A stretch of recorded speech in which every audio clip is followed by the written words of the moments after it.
लोग मुझे कहते हैं कि भाई थंब रूल क्यों बताते हो। पता है, मैं जिसके लिए वीडियोस बनाता हूँ उस आदमी के पास एक बार में पूरा घर उठाने का पैसा नहीं होता है। तो वो लोग कहाँ से मिट्टी का चेक करवाएगा, हमें बताइए। जो मिट्टी का सेफ वेयरिंग कैपेसिटी होता है वो कहाँ से करवाएगा? वो तो नहीं करवा सकता है। वो तो सेस्मिक एनालिसिस वगैरह तो नहीं करवा सकता है कि हमारे घर का सेस्मिक एनालिसिस कर दीजिए, क्योंकि उसको बनाना होता है एक तल्ला से हाईली दो तल्ला। वो भी घर एक बार में बहुत सारे लोगों को मैं देखा हूँ कि एक बार में कुर्सी लेवल उठाता है, उसके बाद जो है लिंटर लेवल तक जाता है, उसके बाद 2-3 साल बाद जो है छत लेवल तक पहुंचता है। वो छत छत ढलाई करवाता है। तब तक में सरिया का कचुम्बर निकल जाता है। अब उस इंसान को हम कहे कि भाई तुम पहले मिट्टी का चेक करवाओ, उसके बाद फिर जो है आगे का प्रोसेस करवाओ, स्ट्रक्चरल ड्राइंग करवाओ, तो क्या ये पॉसिबल है? नहीं है ना। उस जगह पे हम लोग क्या करते हैं, हाँ समझते हैं, जानते हैं, आप लोगों को भी पता है कि एक तल्ला घर जो है आप नॉर्मल ईंटा पर भी जोड़ देंगे तो नहीं गिरेगा। लेकिन ईंटा आजकल इतना महंगा है कि ईंटा से ज्यादा सस्ता कहीं ना कहीं आरसीसी स्ट्रक्चर होता है। अगर आरसीसी स्ट्रक्चर को ही सही ढंग से बनवा दिया जाए, प्रॉपर वे से गाइडलाइन कर दिया जाए, तो वो घर भी 70 से 80 साल चल जाता है। अगर उसको मन किया उसके ऊपर बनाना है तो बना सकता है। उस ढंग से हम लोग तो रोजाना काम करते हैं। हम लोगों को पता है कि एक सरिया जो है 500 न्यूटन पर एमएम स्क्वायर लोड लेने का क्षमता है। उसके हिसाब से कितना क्या सरिया लगाया जा सकता है, कितना क्या लोड आ सकती है। रोजाना बेसिस पे काम होता है, स्ट्रक्चरल डिजाइन होते रहता है, तो वहां से जो है एक आइडिया मिल जाता है। इस आइडिया को हम लोग बता देते हैं कि हाँ यहाँ पे आप इतना सरिया लगा के काम करवा सकते हैं। तो इसमें हम गलत क्या बताते हैं? अगर आपको लगता है कि नहीं हमें प्रॉपर बेस से स्ट्रक्चरल डिजाइन करवाना है तो आप हमसे बात करिए ना। स्ट्रक्चरल स्टाम्प लगवा के हम देंगे, सेस्मिक एनालिसिस करवा के हम पूरा देंगे, पूरा का पूरा स्ट्रक्चर जो है प्रॉपर बेस से आपको मिलेगा। आप कैपेबल है तो करवाइए ना। मैं तो फ्री कह रहा हूं कि एकदम से हम करवाएंगे, करवा के देंगे। आराम से आप करवा सकते हैं।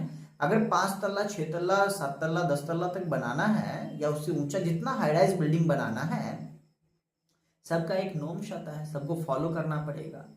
सेटबैक एरिया छोड़ना पड़ता है, सारा कुछ को छोड़ के एक अच्छा प्लान किया जाता है सोच समझ के। उसके बाद उसके मिट्टी का चेक किया जाता है।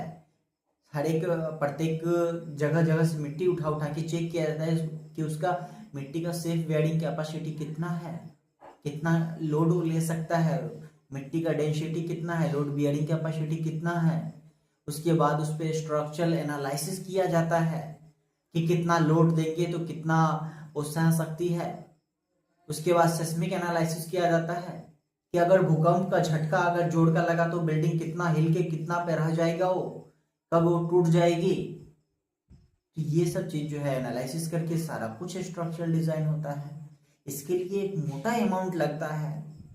अब लोग जो है मोटा अमाउंट भी नहीं खर्चा करता है। अभी देख लीजिए तो इतना प्रोसेस बेसे कितना बिल्डिंग बनता है। हाई राइज बिल्डिंग का बात नहीं कर रहा है, जो 2 तल्ला 3 तल्ला तक बनता है, उस बिल्डिंग में आप हमें जाके दिखा दीजिए कि कितना स्ट्रक्चरल एनालिसिस किया गया है। कहीं पे भी ज्यादातर तो मैं देखा हूँ कि 4 तल्ला 5 तल्ला तक पे भी लोग नहीं करवाते हैं। वहां पे भी जो है थंब रूल बेसिस पे काम चला लेते हैं। अगर प्रोसेस सही रहा और सही ढंग से आपके पास एक्सपीरियंस है, काम किए हैं, तो भी स्ट्रक्चर नहीं गिरता है। कहाँ गिर गया है दिखाइए। अगर आप प्रोसेस ही गलत करिएगा और कितना भी स्ट्रक्चरल एनालिसिस कर दीजिए, जो स्ट्रक्चरल डिजाइन आपको मिला है उसको साइट पर इंप्लीमेंट नहीं करवाइएगा, तो क्या स्ट्रक्चर आपका चल जाएगा? लग रहा है। कहाँ हो भाई, सपना में हो क्या? सपना से निकलो, बाहर निकलो, देखो हकीकत दुनिया क्या चल रही है। और ये सब जो बोलने वाला है ना, इंजीनियर सब हमें बोलता है कि भाई तुम थंब रूल बहुत यूज करते हो। भाई अब जो 1 तल्ला बिल्डिंग बनाएगा उसके लिए मैं क्या स्ट्रक्चर बोलूँ कि एनालिसिस करवा के आओ? हाँ, यहाँ तो मिस्त्री ही सब कुछ बता देता है। इंजीनियर का तो बस हम जाके फॉर्मेलिटीज निभाते हैं, बताते हैं थोड़ा प्रोसेस सही कर लो भाई, इनको मन करेगा इसके ऊपर बनाने का तो आप ऐसे बना पाओगे?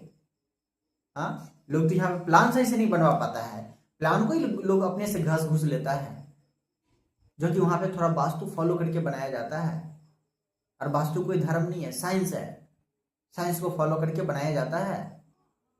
तो यहाँ पे लोग प्लान भी खुद से घस लेता है, तो क्या आपको लग रहा है कि वो स्ट्रक्चरल एनालिसिस करवाएगा? हाँ, लोग हमें बुला लेता है, यही बहुत बड़ी बात है। और लोग हमें बुला लेता है तो उनको एक सही गाइड मिल जाता है।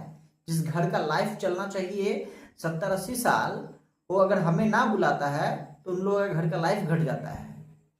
अब देख लीजिएगा, प्रोसेस गलत होता है। अगर वो एक इंजीनियर को बुला लेता है तो इंजीनियर जो अपने हिसाब से सारा कुछ गाइड कर देता है तो उस घर का लाइफ डबल हो जाता है।